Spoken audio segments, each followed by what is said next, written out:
오늘 우리에게 주시는 하나님 말씀은 창세기 2장 22절에서 25절까지 말씀입니다. 구약 성경 창세기 2장 22절에서 25절까지 네 절을 같이 봉독하겠습니다. 창세기 22장부터 2장 22절로 25절 말씀을 다 같이 합독하시겠습니다. 야훼 하나님이 아담에게서 취하신 그 갈빗대로 여자를 만드시고 그를 아담에게로 이끌어 오시니 아담이 이르되 이는 내 뼈 중에 뼈요 살 중에 살이라 이것을 남자에게서 취하였은즉 여자라 부르리라 하니라. 이러므로 남자가 부모를 떠나 그의 아내와 합하여 둘이 한 몸을 이룰지로다. 아담과 그의 아내 두 사람이 벌거벗었으나 부끄러워하지 아니하니라. 아멘. 오늘 저는 본문 말씀을 중심으로 인류 최초의 결혼이라는 제목으로 은혜 말씀 나누기 원합니다. 말씀을 읽다가 보면서 좀 이렇게 결혼이 하나님의 신비한 계획 속에 치러질 수 있을까 이런 생각을 했습니다. 어떤 사람이 결혼을 한다고 하면은 자기가 그 사람을 좋아서 만나거나 어떤 분이 중매를 했겠죠. 오늘 아담과 하와를 중매하신 분은 누구였을까요? 본문 22절 말씀을 보면 이렇게 얘기를 합니다. 하나님이 아담에게서 갈빗뼈를 취합니다. 갈빗뼈를 취할 때 아담을 깊이 잠들게 하셨다고 말씀을 하고 있습니다. 여자가 만들어지고 교회가 만들어지기 위해서는 남자가 죽어야 됩니다. 교회가 만들어지고 예수 그리스도의 신부된 우리가 탄생하기 위해서는 예수님이 죽어야 됐습니다. 그래야 가정교회가 세워졌고 우리가 눈에 보이는 이 가시적인 교회, 순복음 금종교회가 세워질 수가 있었습니다. 우리는 그냥 신부가 된 것 같지만 우리를 중매하신 분이 계셔요. 그분은 바로 하나님인 줄 믿습니다. 오늘 아담과 하와를 중매하신 중매장이 옛날에는 마담 뚜라고 불렀습니다. 이 마담 뚜가 바로 하나님이셨음을 볼 수가 있어요. 22절에 보니 그를 아담에게로 이끌어 오시니 하나님이 하와를 만드시고 아담에게로 이끌어 왔다라는 거예요. 보라, 너의 가슴 갈빗뼈에서 나온 너의 파트너다. 이건 정말 신비로운 존재다. 그대의 이 여인이 너의 기쁨이 될 것이다. 그리고 이 여인은 너의 행복이 될 것이다. 그러면서 두 사람을 연결시켜 주십니다. 이젠 내가 나눠 살았지만 이제는 한 몸이 되어서 살아라. 우리도 죄를 짓고 하나님과 멀어졌습니다. 하나님 너무나 마음이 아프셨습니다.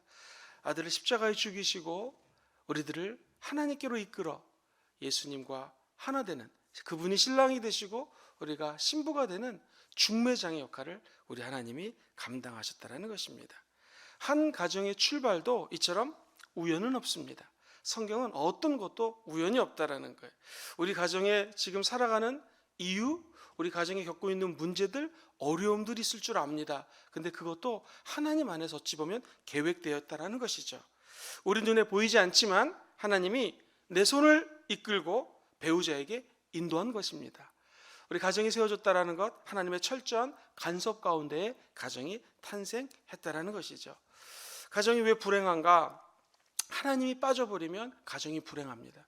가정이 행복하기 위해서는 이 하나님이 그 가정 가운데 임재하셔야 됩니다.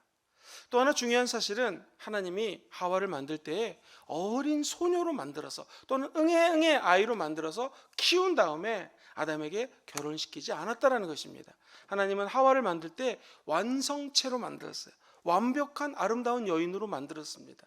하나님의 창조의 섭리입니다. 이 성경은 진화론을 거부합니다. 아이가 커서 사랑 속에 자란 다음에 아담과 결혼했다. 아닙니다. 먼저 완벽한 여인을 만든 다음에 하나님은 아담과 결혼을 시켰다라는 것입니다. 사랑하는 성도님들, 닭이 먼저입니까? 계란이 먼저입니까? 성경은 닭이 먼저라고 아마 가르쳐 주실 것입니다. 왜냐하면 완벽한 닭을 먼저 만들고 계란이 나타났던 것처럼 하나님은 진화론을 찬성하지 않으십니다. 하나님은 창조론을 말씀하시는 것이죠. 이처럼 아름다운 성인으로 만들어진 하와. 자, 우리는 왜 결혼할까요? 결혼하면 이 남자가 갖고 있는 재산 때문에, 이 여자가 갖고 있는 명예 때문에 내가 편해질 거야? 아닙니다. 결혼하는 이유는 부자로 살기 위해서 결혼하는 거 아닙니다. 하나님을 만나서 예수 그리스도와 함께 하나가 되면 하나님의 자녀로 천국의 기쁨을 맛보는 생활을 할 수 있는 것처럼 남편과 아내가 만난다는 것은 하나님이 주시는 행복을 맛보기 위해서 만난다는 것입니다. 사랑하는 성도님들, 예수 그리스도는 십자가에 돌아가셨습니다. 철저한 고난 가운데 죽으셨죠. 그런데 우리 인간, 자식된 우리들은 그 예수님의 사랑을 다 느끼지 못합니다. 우리가 자녀를 키우지만 자녀도 아마 이 부모의 사랑을 다 느끼지 못할 것입니다. 아이고, 우리 사랑하는 아들이 결혼하더니 전화도 안 하고 나를 멀리 떠난 것 같아요. 너무 섭섭해하지 마십시오. 그 자식도 크면 똑같이 체험을 하게 되어 있습니다. 우리가 예수 그리스도의 사랑, 하나님 아버지의 그 크신 사랑을 잊어먹고 살 때가 너무나 많다라는 것이죠. 결혼이 하나님 주신 행복을 맛보기 위해서 산다라고 하는 것은 어찌 보면 저 천국, 이제 몸이 아프니까 천국 가야지, 경제적으로 너무 힘이 드니까 이제 나 천국 가고 싶어, 이거 아닙니다. 천국은 천국에 가서 예수 그리스도를 더욱 뜨겁게 사랑하기 위해서 천국을 가는 것입니다.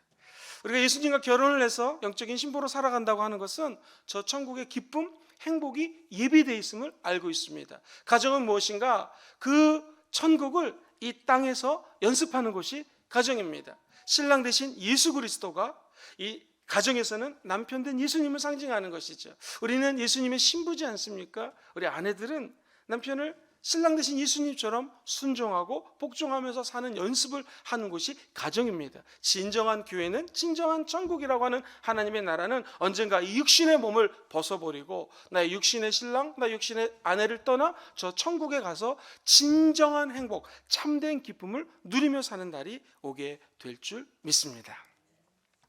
이 결혼을 할 때 보면 고백을 합니다.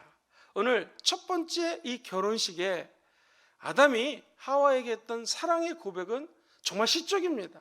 아마 이런 시는 어떤 사람도 읊지 못했던 시일 것입니다. 23절에 보니 아담이 표현하는 메시지를 한번 들어보십시오. 아담이 이르되 이는 내 뼈 중에 뼈요 살 중에 살이라. 이것을 남자에게 취하였은즉 여자라 부르리라. 드디어 아담 앞에 여인이 나타납니다. 하와라고 하는 아름다운 아내가 나타납니다. 그런데 이 여인을 보니 그동안 아담이 봤던 저 아름다운 동물들, 아름다운 자연들, 꽃들, 나무들, 신기한 곤충, 새, 이런 것과는 비교가 되지 않습니다. 보는 순간에 너무 아름다운 거예요. 가슴이 쿵쿵쿵 뛰기 시작합니다. 얼굴이 빨개집니다. 몸의 체온이 올라갑니다. 그리고 뭔가 틀린 거예요. 그 입술에서 나온 것은 뭐였는가? 내 뼈 중에 뼈고 내 살 중에 살이다 라는 것이죠. 아마 프로포즈 중에서 이런 프로포즈, 멋진 프로포즈는 없을 것입니다. 그 여인을 보니 또 다른 나를 본다라는 거예요. 마치 나의 분신을 보는 것처럼 아름답다라는 것입니다. 진정한 행복은 무엇입니까? 예수님을 사랑하면 사랑할수록 예수 그리스도가 나의 분신이구나. 예수님이 우리를 사랑할수록 어쩜 나를 이렇게 닮았느니 너는 내 뼈 중에 뼈요 내 살 중에 살이다 라는 말씀을 저 여러분들이 오늘 이 새벽을 예배를 드리면서 듣게 되고 체험하는 시간 되기를 주의 이름으로 축원합니다. 행복은 무엇일까요? 진짜 미치도록 사랑하는 사람을 만나면 행복합니다. 영적으로 진정한 행복은 무엇일까요? 우리 예수 그리스도를 미치도록 사랑하면 행복이 그 안에 담겨져 있다라는 거예요.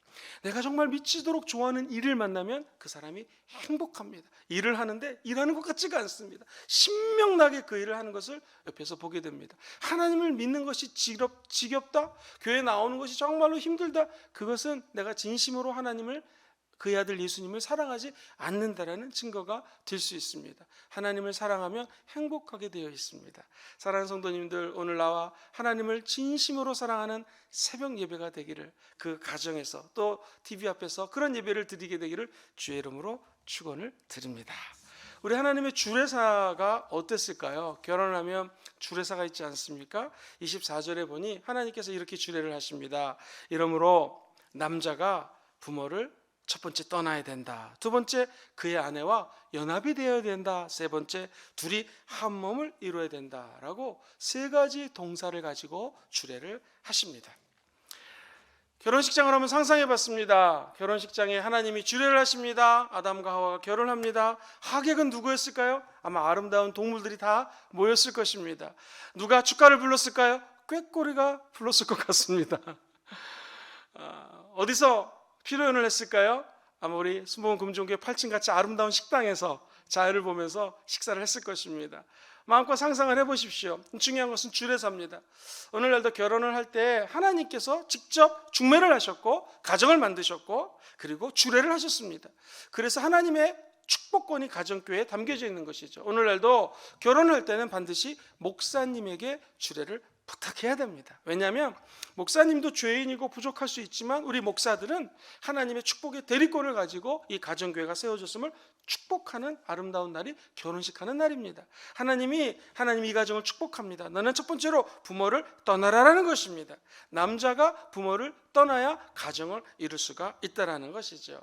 이 떠남은 영적인 떠남을 의미하는 것이죠. 그동안 엄마 아빠가 기도해 줬다면 이제 네가 한 가정의 가정교회의 리더로서 서야 된다라는 것입니다. 결혼을 하면 가정교회, 개척교회의 목사가 되는 것이 바로 신랑입니다. 그렇기 때문에 교회를 개척한다고 하는 것은 결코 쉽지가 않죠. 영적으로 부모를 떠나야 된다라는 것입니다. 될 수 있으면 경제적으로도 부모를 떠나라는 것이죠. 너의 감정적으로 네가 가정에서 자라면서 있었던 상처로부터 떠나라는 것입니다. 이것이 진정한 결혼의 하나님의 메시지라는 것이죠. 그리고 너는 연합을 해야 된다. 아내와 합하여 라고 얘기했습니다. 아내 합하다는 것은요, 본드 있지 않습니까? 접착제로 두 개를 붙이는 것을 의미합니다. 악교 같은 풀로 A하고 B를 붙이는 거예요. 그런데 A랑 B랑 붙이려면 먼저 붙이는 접착면을 갖다가 깨끗하게 닦아야 됩니다. 물로 닦든 무엇으로 닦든 간에 먼지를 털어내야 됩니다. 그리고 녹이 슬면 안 됩니다. 밀어가지고 녹을 다 없애야 됩니다. 마찬가지로 아내와 남편이 연합이 되기 위해서는 깨끗해져야 됩니다. 우리가 어찌 깨끗해질 수 있겠습니까? 십자가 보혈을 의지하여 깨끗해질 수 있다는 것이죠. 예전에 탁구 선수가 탁구채를 붙이는 걸 봤습니다. 아니, 이 선수님께서는 왜 탁구채를 붙이십니까? 요즘은 탁구채들이 좋은 게 많이 나왔는데 예전에는요, 최고로 비싼 나무로 탁구채를 만들면 이게 오래 쓰면 일부러 부러뜨립니다. 그리고 붙이면 더 견고해져 가지고 탄성력이 더 세진다라는 거예요. 탁구를 칠 때 더 잘 칠 수 있다라는 것이죠. 이게 한번 부러졌다가 붙으면 더 강력해집니다. 사람의 몸의 뼈도 한번 부러졌다가 다시 붙으면 더 강력히 붙는다라는 것입니다. 인간은 완벽한 인간이 이 세상에 없습니다. 다 죄인이에요. 죄를 범하였으며 하나님 영광에 이를래야 이룰 수가 없는 존재가 우리 인간입니다. 그 죄인과 죄인이 만나는데 어찌 불협화음이 안 일어나겠습니까? 그러나 그 맞닿는 부분을 예수의 보혈로 깨끗이 닦게 되면은 하나가 될 수 있어요. 연합이 될 수 있다는 것이죠. 우리도 마찬가지입니다. 거룩하신 예수님이 어찌 신랑이 될 수 있겠습니까? 예수 그리스도께서 십자가에 흘리신 보혈을 통하여 저와 우리 예수님이 하나가 된 것처럼 우리 가정도 남편과 아내가 예수 십자가 흐르는 보혈로 깨끗함을 받고 하나가 되어서 연합되어서 하나님께 영광 돌리는 귀한 가정 되기를 주의 이름으로 축원드립니다. 누구에게나 치유되지 않으면 상처가 골마서 나중엔 터져버립니다. 사랑하는 자녀들이 결혼하기 전에 열심히 예수 믿고 기도를 해서 마음속에 상처를 치료받는 것은 아주 중요합니다. 그때 연합이 되고 접착이 된다는 것이죠. 어떻게 접착할 수 있을까요? 이 접착이 예수 보혈이요. 예수 보혈의 접착 능력은 사랑입니다. 예수의 피로, 하나님의 사랑으로 남편과 아내가 연합되듯이 오늘 이 새벽에 예배드리는 저와 여러분들도 하나님과 연합되고 갈라디아서 2장 20절 말씀처럼 하나 되는 역사, 한 몸을 이루는 역사 임하게 되기를 주의 이름으로 축원드립니다. 마지막으로 이런 말씀을 나누면서 말씀을 정리하고 싶습니다. 진짜 지혜로운 사람은 결혼식만 준비하는 사람이 아닙니다. 결혼해서 살아보니 결혼식은 20분, 30분, 1시간이면 끝나버리더라고요. 근데 많은 사람들이 결혼식 준비하느라고 애를 씁니다. 어디서 결혼할까, 뭘 먹을까, 어떻게 할까. 그러나 결혼식보다 중요한 것은 결혼 생활입니다. 결혼하고 난 다음에 어떻게 사는 것이 더 중요하죠. 하나님 오늘 본문 말씀에서 결혼식하고 난 다음에 삶을 이렇게 말씀합니다. 궁금하죠? 누가 밥을 했을까요? 누가 설거지를 했을까요? 어떻게 살았을까요? 근데 하나님은 아주 함축적으로 그냥 이렇게 두 사람이 살았다고 이야기를 합니다. 창세기 2장 25절 마지막 말씀을 보니 마지막 절에 아담과 그의 아내 두 사람이 벌거벗었지만 부끄러워하지 아니하니라. 부끄러워하지 않았다라는 거예요. 벗었지만 창피하게 여기지 않았다라는 것입니다. 한번 생각해 보면 우리 인간이 언제부터 부끄러워하기 시작했습니까? 죄를 짓자 부끄러움이 우리 마음속에 생겼다라는 거예요. 죄가 없어지자 부끄러운 마음이 없어졌다라는 것입니다. 부끄러워하지 않았다라는 것은 허물을 보지 않았다라는 말입니다. 같이 살았는데 그 사람의 허물이 보이지 않았다라는 것입니다. 지옥은 무엇인가? 허물이 보이고 단점이 보이기 시작하면 가정은 지옥이 됩니다. 가정이 천국 되기 원하시면 아멘 해볼까요? 아멘. 가정이 천국 되기 위해서는 허물이 보이지 않으면 됩니다. 벗었지만 부끄럽지 않은 상태, 이것은 우리 눈을 십자가 보혈로 갈아주사 부끄럽지 않다, 허물이 보이지 않는다라는 거예요. 그러면 가정이라고 하는 교회는 예수의 피가 흘러넘쳐서 속죄소가 되는 거예요. 하나님이 임재하는 눈에 보이는 순복음 금정교회도 교회지만 가정교회가 되어서 그것에 예수 피가 발라지사 우리의 모든 허물이 벗겨지는 역사가 나타나게 된다는 것이죠. 가정교회가 보혈이 회복되어 천국의 상징 교회로 변화되는 역사가 임하게 되기를 주의 이름으로 축원드립니다. 하나님이 우리를 의롭게 만들었다는 표현보다도 하나님 우리를 의롭게 인정해 주는 거예요. 그래서 어려운 신학용어로 칭의라고 표현합니다. 우리를 의로운 사람으로 확 만들어주는 것이 아니라 의롭다 칭하는 거예요. 이신, 믿음으로 득의, 의를 얻었을 뿐이지 우리 인간은 하나님 앞에 누구도 의롭다라고 얘기할 수 있는 사람이 없습니다. 누구나 다 죄인이라는 것이죠. 그래서 우리에게 더욱 필요한 것은 바로 사랑이요, 칭찬이요, 격려의 말이라는 것입니다.